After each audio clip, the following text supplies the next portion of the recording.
الله الرحمن الرحيم. السلام عليكم ورحمة الله وبركاته. ازيكم يا حبايب؟ اخباركم ايه؟ يا رب تكونوا كلكم بخير، كل عام وانتم بألف خير بمناسبة اول شعبان. اللهم اجعله خير وبركة علينا وعلى جميع المسلمين. اللهم ادخل علينا رمضان لا فاقدين ولا مفقودين يا ارحم الراحمين، وتقبل منا يا رب صالح الاعمال. اللهم صل وسلم وبارك على سيدنا محمد. من اول تفريزات بقى، يعني من ضمن تفريزات رمضان، انا جايبه بقى ايه، كيلو جزر واتنين كيلو ونص برتقال. هقطع انا طبعا، قشرت الجزر وغسلته كويس وهقطعه قدامكم دلوقتي. تقطعيه ايه بقى؟ يعني حاولي ان انت تقطعيه عشان ما ياخدش وقت على النار.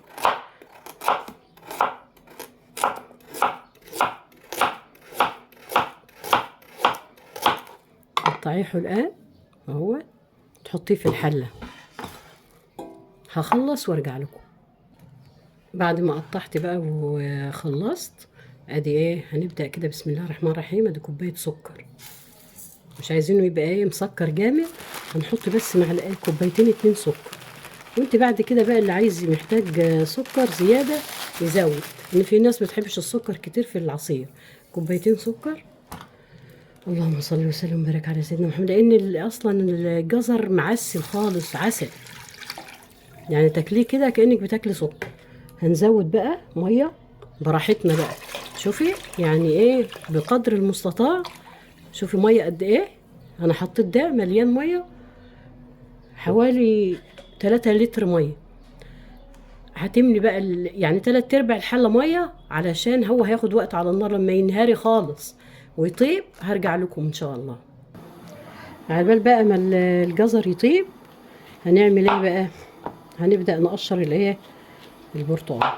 تعملي بقى كده عشان يبقى سهل عليكي في التقشير.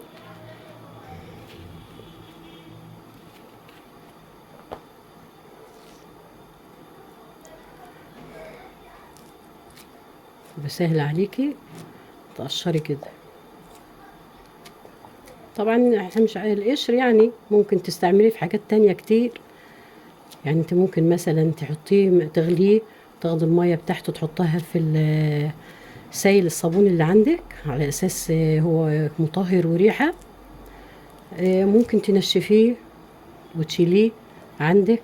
ممكن تعمليه تطحنيه بعد ما تنشفيه وتحطيه مثلا مع كيكة، تغسلي بيه فراخ. يعني ليه استعمالات كتير. فاحنا ايه، هنقشره.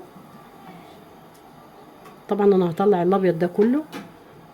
طبعا انت عارفين البرتقال يعني ايه، بتبقى جلدته شويه. البرتقال ابو سره بالذات بيبقى جلدته يعني ماسكه شويه. فانت بالراحه كده طلعيها.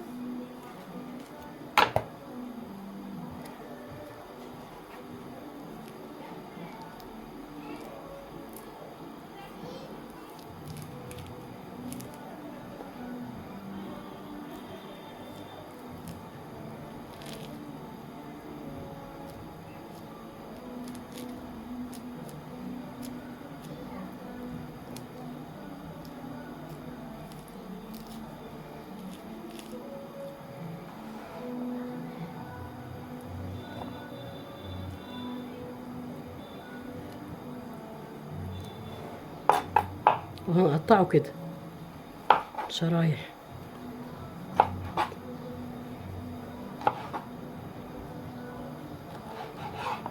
طبعا الحته البيضه دي حاولي ان انت ايه تطلعيها، تحطيهم عندك في سبت، في بلاستيك او اي حاجه عندك، سلستين، تحطيها لغايه ايه الجزر ما يطيب.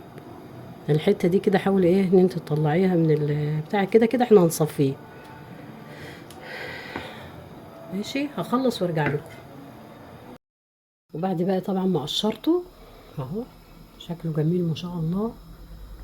لسه طبعا الجزر ما طابش، يطيب بقى وينهري وهرجع لكم نشوف هنعمل ايه. ورجعت لكم بقى ايه، سلقت الجزر اهو، راح ماهري خالص. وطبعا انا مقطعه البرتقال زي ما انتم عارفين. فهنعمل ايه بقى؟ نبدا كده بسم الله الرحمن الرحيم، وناخد بقى الجزر نحطه في الايه، في الخلاط. ناخده بميته كده. ولو عوزتي ميه زياده ممكن تحطي من الفلتر. هناخد بقى شويه كده ونبدا ايه، هنحط شريحتين 3 من البرتقال ونزود بقى، نضربه نضرب الخلاط. اللهم صل على سيدنا محمد. ولو عوزنا نزود هنزود بقى. وايه، شوفوا لونه جميل ازاي ان شاء الله. هنحط بقى غيره كمان، هنحط برضو جزر زي ما انتم شايفين كده.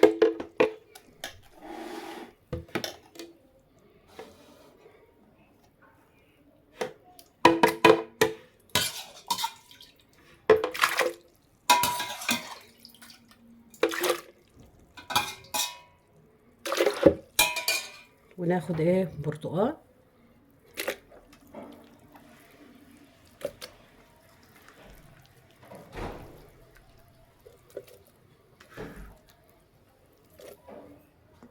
هضربه وارجع لكم.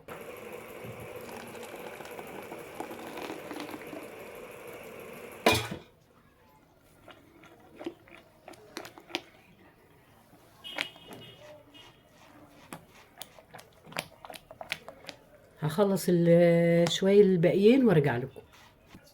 شوفوا يا جماعه، شوفوا ده يعتبر مركز. يعني انت لو عايزه تخففيه بعد كده تخففيه ما شاء الله، هيوفر عليكي كتير جدا.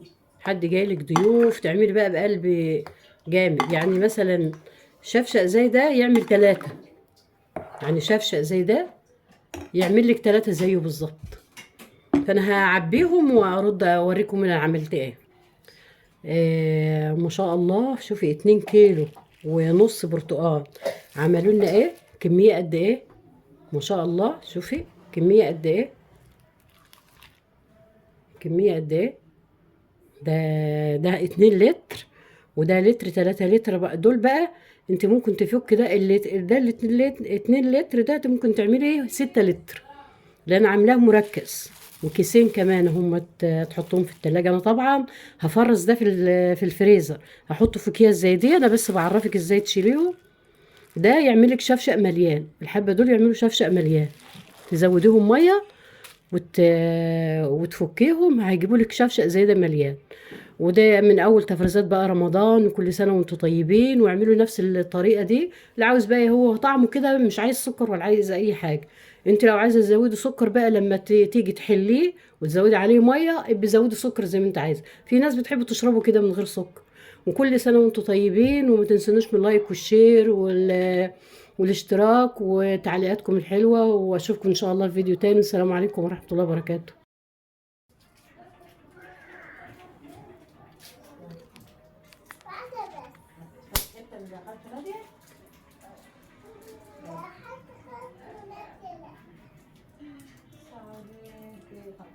خدي دي في ايدك لما تخلصي دي، لما تبلعي دي تطلعي دي من الكيس.